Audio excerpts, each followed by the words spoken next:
முதலமைச்சர் மக்களுக்கு தேவையானதை மக்கள் கேட்கக்கூடிய விஷயங்களை செயல்படுத்தணும், அதற்கான சட்டத்தை கொண்டு வரணும் அப்படிங்கிற ஒரு நோக்கம் இருந்தால் போதும். அதை செயல்படுத்தக்கூடிய நிர்வகிக்கக்கூடிய அமைப்பு இங்கே இருக்கக்கூடிய அமைப்பு தான். 38 துறைகள் இருக்குன்னா 34 அமைச்சர்கள் இருக்காங்க தமிழ் சட்டமன்றத்தை பொறுத்த வரைக்கும். அப்போ அந்த துறை ரீதியான அமைச்சர்கள் இருக்காங்க, அவங்க தான் ஆட்சி செய்ய போகிறாங்க. துறை ரீதியான அலுவலர்கள் இருக்காங்க, அவங்க தான் ஆட்சி செய்ய போகிறாங்க. இங்கே கட்சி மாற்றம், இங்கே தலைமை மாற்றம் அது மட்டும்தான் நடக்குமே தவிர இதற்கு முன்பு இருக்கக்கூடிய சிஸ்டம் தான் இயங்கும். அப்போ அவர்களுக்கு வந்து ஒன்றும் தெரியாது அப்படின்ட்டு ஒரு பொய்யான கட்டமைப்பை கட்டமைக்க வேணாம் அப்படின்னு சொல்கிறேன். இப்போ குறிப்பிட்ட இன்னொரு விஷயம் இந்த பத்திரிகையாளர்களுக்கும் மற்ற கட்சியினருக்கும் சொல்லணும்னு நினைக்கிறேன். இந்த தேர்தல் கணக்குங்கிறது இப்போ ஒரு 100 ஓட்டு இருக்குன்னா அதில் 51 வாங்குறவர் வந்து வெற்றி பெற்றவர், 49 வாங்குறவர் தோல்வி அடைந்தவர். இவ்வளோதான் தேர்தல்.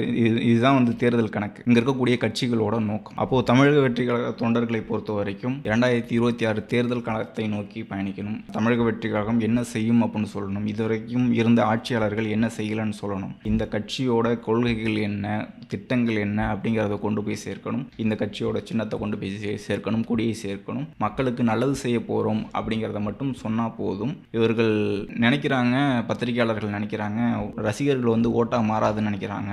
அப்படி தான் தொடர்ந்து சொல்லிட்டு இருக்காங்க. நானும் சொல்கிறேன், ரசிகர்கள் ஓட்டா மாறாது, ரசிகர்களை தாண்டி பொதுமக்களும் ஓட்டா மாறப்போகுது அப்படிங்கிறத 2026 தேர்தல் காலத்தில் பார்ப்பீங்க.